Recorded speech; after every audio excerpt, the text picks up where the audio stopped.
program today of Talks with Chuck. This is episode number 2, my second week of doing this, and just so happens I got local political figures to come for both times. And today we have with us Mr. Cory Hutchinson, who is running for Sarasota County Commission seat number 3. Is that correct? Yes, sir. All right.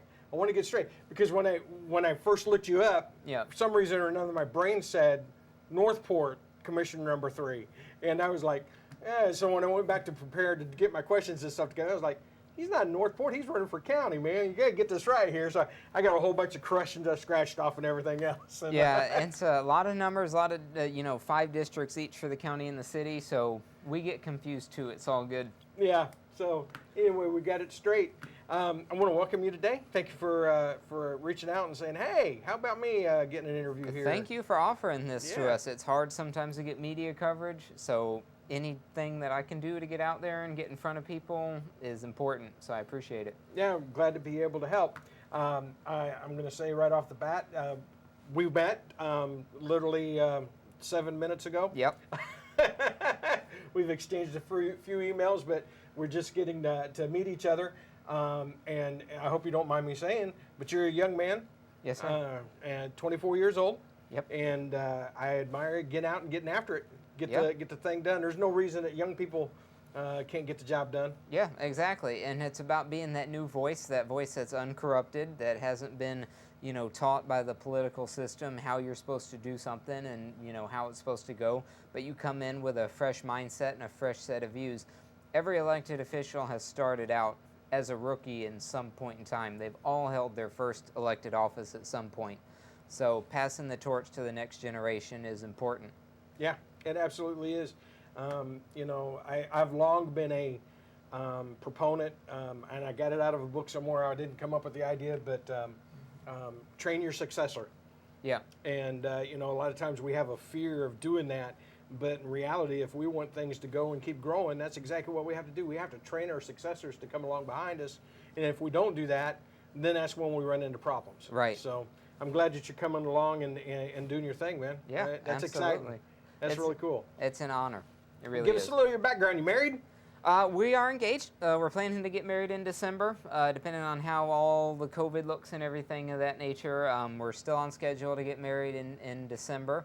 And we've been together for 3 years, and we got engaged last year, took some time to plan our wedding, have had a lot of things on schedule until the COVID pandemic, and now we've had to look at some different stuff, but it's all good.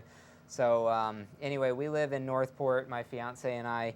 She works for a company that helps employ people with disabilities and veterans. They get them back in the workforce. I am a college and career advisor at Laurel Nokomis School. I work with our middle schoolers to help develop their post-secondary plans, what they want to do in high school and afterwards. I am the chairperson of the Northport Charter Review Board.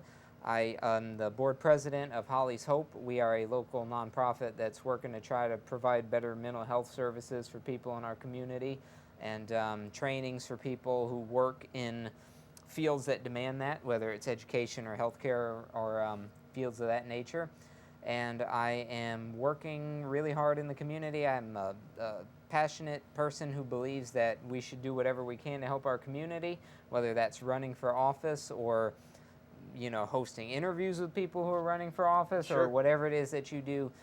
We have a duty to help make our community better. I came across the Holly's Hope thing this morning. Yeah. And was doing a little reading on it. And I commend you for doing that. That's a tough field, and it's a very needed field. For some reason or another, the last 40 years in America, we've totally skipped over an element of our society that really needed help, and it's really hurt us. Yeah, absolutely. And this is a group that Joan and Ed Morgan started, so I really credit them for bringing this to the forefront, and they nominated me to help lead it. And you're absolutely right. Our mental health funding in our state is absolutely horrid. In the country, it's horrid. We have sort of ignored it as, if we ignore this problem, maybe it'll go away or something of that nature.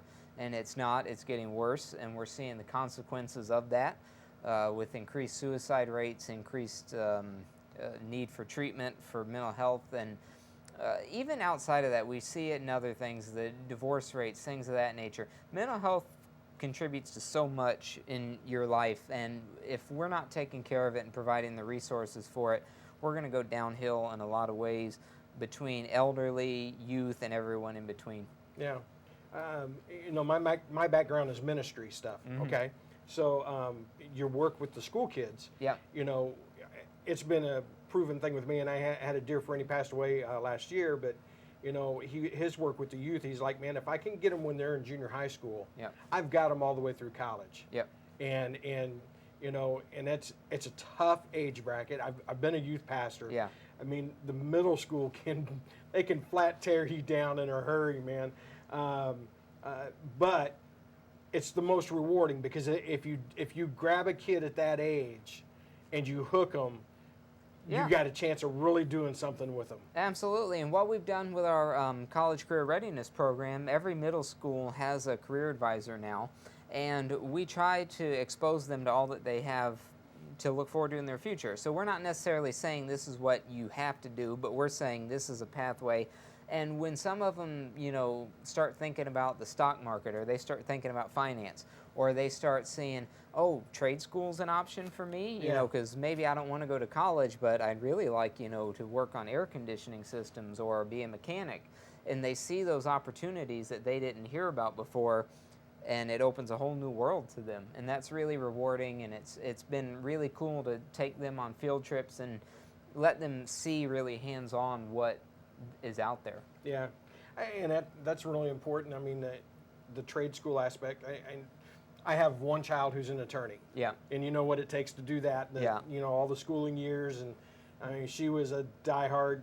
She always had a book in her hand from the time she was, first, second grade. She always had a book in her hand. But then her brother, right behind her, could have cared less. But he always said, I'm gonna drive a big rig. I'm gonna drive a truck. I'm gonna drive it. And as soon as he got to the 25 age limit, which seems to be a thing, where they'll hire you at. Right. And now, sure, she went to school for 7 years and she's got that advanced degree, but financially speaking, I'm not too sure her little brother's not making more money than she is. Right.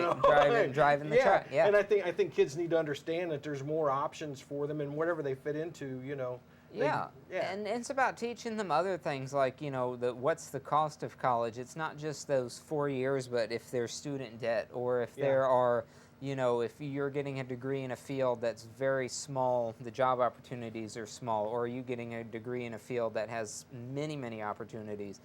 It's a lot of things that you don't always have time to talk about in a classroom all the time, so exposing them to that and just making them think about what's out there and all the different pathways they can take, and saying you don't have to have it all figured out now, but here's some guidance as to if you're leaning toward driving a truck, here's some of the steps you can take to that. And, you'll have to wait till you're 25 for the insurance to cover you. You're doing some great work, man. I can't tell you how impressed I am right now. Yeah. At your age, and some of the things that you're involved with, it's very, very good stuff, man. I'm glad to have meet you today. Let's get down to business with the political race. What made you, at your age, what made you decide, hey, I'm going to run for this county seat?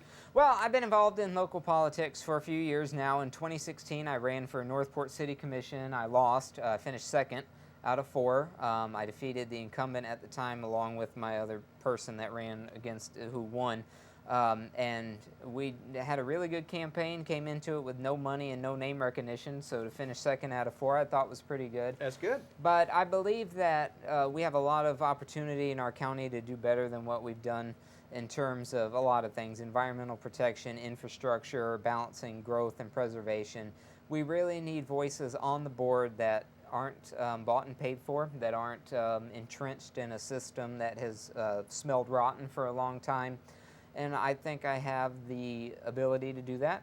I also believe that being an elected official, that you owe the people the commitment to being responsive, to being open to listening to the people. We won't always agree, but it's my job to be open and honest with you and listen to you.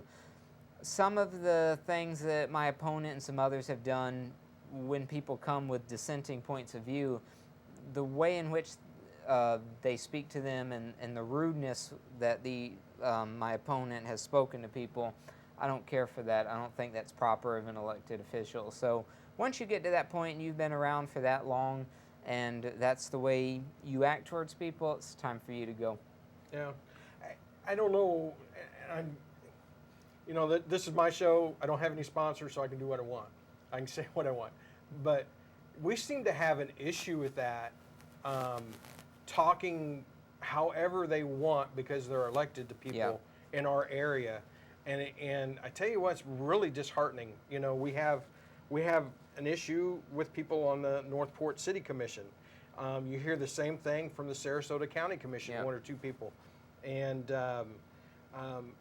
it's a reflection from, I think they look at the national politics and say, well, so-and-so does it, so I can do it too. Yeah. And they let it trickle down.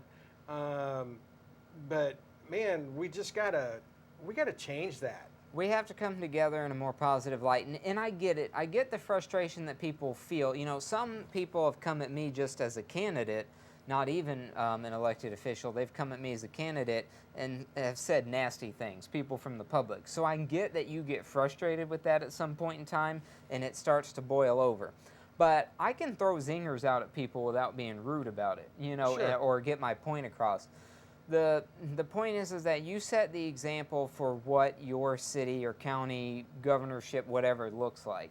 And people, right or wrong, will look at the way you act and form opinions about the city, county, whatever, where you represent.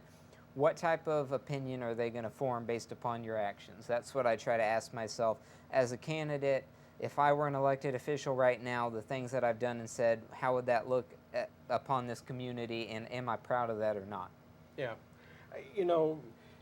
We look at it on a national level when we think about what other countries think of us. I travel quite a bit. Yep. I get to other countries. The fact of the matter is that regardless of who's our chief executive and what they're saying at the moment and what their attitude is, everybody in the world wants to come to America. Yep. There's just something about America, so they want to come. But when you're in America and you're dealing with things that are going to affect people's everyday lives, there really has to be a change of attitude with it. Yeah. And because you're talking about the companies, being attracted, to come into our area and stuff and to stay and so forth. Yeah. I bring that up. Let me jump on this one. Tervis Tumbler is one of our area companies. And they're located up in Venice, but they've announced that they're going to relocate. Yep. I'm trying to think. I looked at the map, but are they in your what would be seat number 3? They're in Venice at their warehouse. Yes, I do believe Okay. Their place up there is in my Yeah, district. the map I looked at was kind of confusing as to how it was drawn. Yeah, You're it is. trying to decipher all the lines online, and you're like, okay, is this River Road? Or Yeah, is this, that was done purposefully, but Yeah, I'll give you that one. Has anybody? I asked this of Mayor McDowell last week here in Northport. Has anybody from the county reached out to them and said, "Hey, we got to keep you in Sarasota County. You're a fixture here. Yeah. You got a lot of jobs here. Are people jumping on that? What's your feelings about that?" Well, I know that our county does have a pretty good economic development staff, and I'll even give the city of Northport's credit too. They do a pretty good job. Really, it comes down to what's making them leave. Why do you want to leave, and what's it going to take to stay?